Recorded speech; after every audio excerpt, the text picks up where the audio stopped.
Eh bien, nous voici de retour. Nous nous sommes quittés après avoir étudié les réactions d'oxydation des alcools. Nous nous retrouvons dans cet épisode pour cette fois réduire les aldéhydes et les cétones.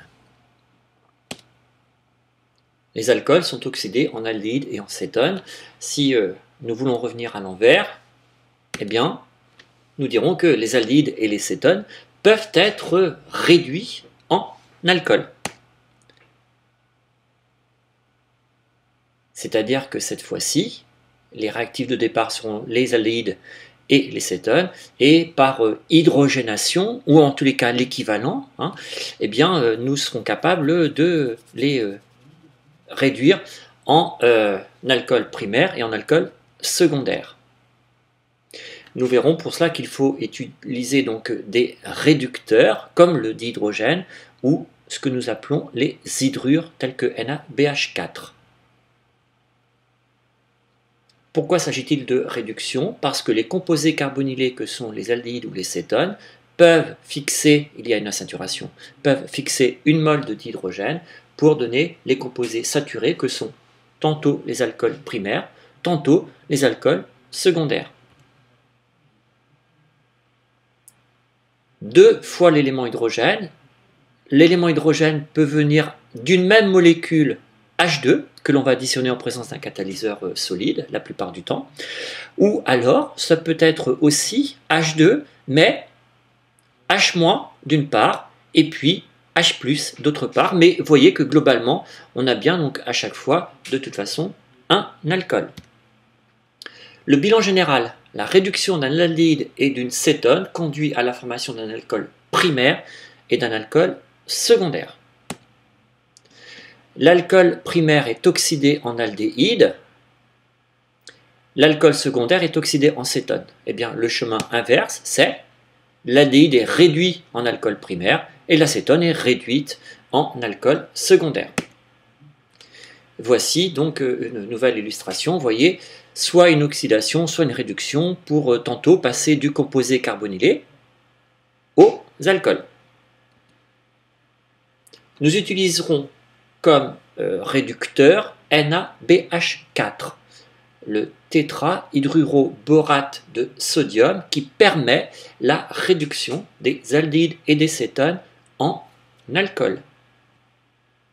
NaBH4, eh bien, vous voyez, se présente sous la forme d'un solide. C'est un composé solide que nous pouvons manipuler assez facilement au laboratoire, qui s'appelle donc le tétrahydruroborate de sodium, NaBH4, qui en fait est un composé ionique qui libérera en solution des ions Na+, et qui libérera BH4-.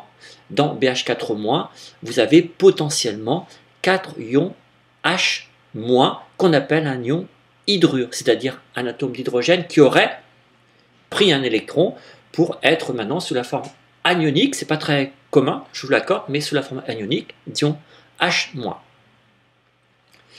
Le tétrahydruroborate de sodium va s'additionner sur le groupe carbonyle.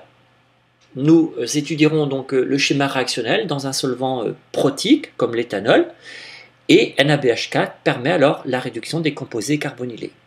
Nous savons tous, d'après la méthode VSEPR, que le groupe carbonyle est plan, ce qui veut dire que l'addition pourra se faire des deux côtés du groupe carbonyle, sur les deux faces, de façon a priori équiprobable, ce qui signifie que l'addition nucléophile de l'ion hydrure H- n'est pas stéréosélective. Vous remarquerez qu'en fait, H-, c'est pratiquement l'addition de R-. R-, c'est la mise en jeu d'un organomagnésiien. Donc il est tout à fait normal d'arriver aux mêmes conclusions. Ce sont des additions nucléophiles qui ne sont pas du tout stéréosélectives. Voici deux exemples. Avec NaBH4 dans l'éthanol, le pentanal va être réduit, H et H s'additionnent en pentane 1-ol. Alors, c'est un autre exemple ici avec la cyclobutanol qui va être, elle, réduite en alcool secondaire, le cyclobutanol, avec un composé qui n'est pas NaBH4, mais qui est LiALH4 qui se comporte de façon complètement semblable parce que le sodium est remplacé par le lithium, le cation alcalin, et le bore est au-dessus de l'aluminium de la classification. Donc en fait, on a un réactif qui est complètement semblable aussi, mais qui est beaucoup plus réactif en fait que NaBH4. L'action de LiALH4 n'est pas au programme de la classe de PCSI. Vous voyez tout de suite la distinction des deux H. Ce H provient de l'hydrure NaBH4 par addition nucléophile. Le H provient de l'éthanol, du composé protique. Le H provient de l'hydrure par addition nucléophile et le H du groupe OH a été apporté au cours d'une étape d'hydrolyse. Ici, je vous disais que la réaction n'était pas stéréosélective, mais il faut faire attention. Là, c'est un aldéhyde. L'atome de carbone formé n'est pas asymétrique. Il n'est pas du tout question de parler de stéréosélectivité. Ici, nous pourrions en parler parce qu'il s'agit d'une cétone, mais vous remarquez qu'il y a un plan de symétrie et que cette cétone est donc achirale. Donc là non plus, il n'est pas nécessaire de discuter de la stéréosélectivité. Le bilan est donc le suivant. NaBH4 dans CH3, CH2OH donne, quand il est opposé à un aldéhyde, un alcool primaire. Le proton de l'aldéhyde était déjà initialement présent lié au groupe carbonyle. H- s'est fixé sur le C delta+, ici. Et O, avec ses doublets libres, a pris le proton du solvant protique pour pouvoir conduire à l'alcool. Le schéma réactionnel qu'on vous demandera d'écrire, c'est celui-ci. Vous avez la liaison polarisée, delta+, delta-, l'addition nucléophile sur le groupe carbonyle et le transfert est concerté, c'est-à-dire qu'au moment où vous formez la liaison ici, eh bien vous avez en même temps le H delta+ de l'éthanol qui va donc se lier à l'atome d'oxygène. Et vous obtenez donc l'alcool et Na+, H3B- au CH2, CH3. Que faut-il remarquer? Qu'en fait, il reste encore potentiellement 3 hydrures. Donc 3 nouvelles additions possibles. Ce qui veut dire que avec une mole de NaBH4, avec une mole de NaBH4, vous allez pouvoir réduire 4 moles d'aldéhyde, puisqu'il y a 4 ions hydrures présents dans NaBH4. Voici une autre façon d'écrire ce mécanisme concerté. La fixation par addition nucléophile de l'hydrure, le départ de H+ ici, et le basculement pour conduire donc ici à l'alcool primaire, puisqu'il s'agissait ici de l'exemple d'un aldéhyde. 3 nouvelles additions sont possibles, puisqu'il reste 3 ions hydrure.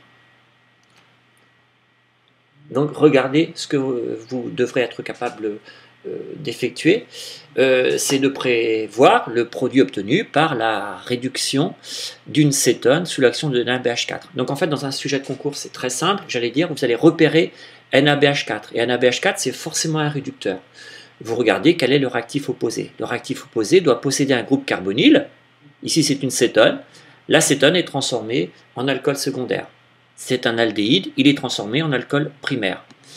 C'est une cétone, elle est transformée en alcool secondaire. Alors j'enlève les additions de H, mais c'était pour bien visualiser qu'il y a un H- et un H+, H-, H+, H-, H+. Quand on enlève, on a ceci. Ici, j'ai souligné la stéréosélectivité de la réaction, ou plutôt l'absence de stéréosélectivité. C'est-à-dire que H- pouvait se fixer de ce côté-ci, face à nous, ou plutôt arriver par derrière. Dans les deux cas, si H arrive par derrière, bien ça veut dire que le groupe OH va être devant, on obtient cet énantiomère. Si H- arrive par devant, c'est OH qui va filer derrière, ici, on obtient cet autre énantiomère. Donc à l'arrivée, il n'y a pas de stéréosélectivité et nous obtenons un mélange racémique des deux alcools. Terminons quand même par quelques situations particulières. Ici, vous avez une molécule qui est cyclique, avec ici, je dirais, toute une zone d'attaque très très dégagée. Le front est très dégagé, on peut assez facilement accéder au C delta+. beaucoup plus facilement qu'en arrivant par dessous, parce que là il y a des atomes d'hydrogène par exemple. Donc là nous allons observer une sélectivité, parce que la face est beaucoup moins encombrée. Nous obtenons 86% du H arrivant vers le haut et 14% de l'autre, alors diastéréoisomère, c'est pas une entiomère parce qu'il y a d'autres atomes de carbone asymétriques dans la molécule dont la configuration n'a pas changé. Remplaçons NaBH4 avec BH4- qui n'est pas très gros finalement, par un hydrure beaucoup plus encombré. Vous imaginez, hein, CH, CH2, CH3, donc c'est très très volumineux.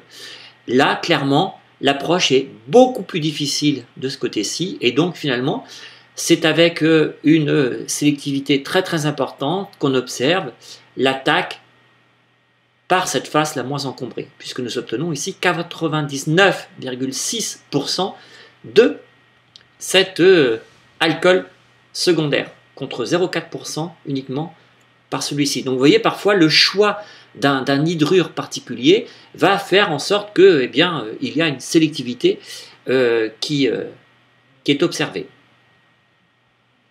Voilà, je terminerai simplement donc cette partie en vous disant que le seul hydrure au programme c'est NaBH4 qui est un réacteur doux, c'est-à-dire en fait qu'il réagit uniquement sur les composés carbonylés les plus réactifs, tandis que l'autre dont on a déjà un tout petit peu parlé, LiALH4, est lui un réducteur fort et donc va être capable de réduire beaucoup plus de composés organiques. Donc, réducteur fort, ça veut dire que ça réagit avec tous les composés, donc il n'y a aucune sélectivité. Par contre, NaBH4 est un réducteur beaucoup plus doux et va donc être beaucoup plus sélectif. Illustrons ceci par la réduction souhaitée alors, de ce groupement-ci. Donc là, vous avez la fonction cétone et là, vous avez une fonction ester. La fonction ester, par la délocalisation du doublet libre de O basculant ici, eh bien, fait que vous avez un atome de carbone ici qui est beaucoup moins électrophile. S'il est beaucoup moins électrophile, il est peu réactif en fait, et donc NaBH4 qui est un réducteur doux ne va réagir qu'avec le site le plus réactif, c'est-à-dire cette fonction-ci, et donc de façon très sélective, vous allez observer la réduction uniquement de la fonction cétone. J'insiste encore sur le H- provenant de l'hydrure et sur le H+ provenant de l'éthanol. Dans le cas où nous aurions utilisé AlH4, la fonction ester aurait elle aussi été réduite. Voilà un autre exemple illustrant la stéréosélectivité. Là, vous avez des groupes CH3 qui viennent devant. Ça gêne l'approche de H- qui préférera attaquer de l'autre côté. En attaquant de l'autre côté, le groupe OH hydroxyle qui va se former va venir vers nous. C'est bien donc ici ce que l'on observe. Donc c'était une dernière diapositive pour illustrer la stéréosélectivité. Nous en avons fini. J'espère simplement que nous aurons l'occasion au mois de mai ou juin d'observer la formation de ces magnifiques cristaux de camphre obtenus par oxydation de l'isobornéol au laboratoire et de regarder donc ces cristaux à la loupe binoculaire. Nous ferons donc une manipulation d'oxydation d'un alcool en cétone dans une séquence de TP.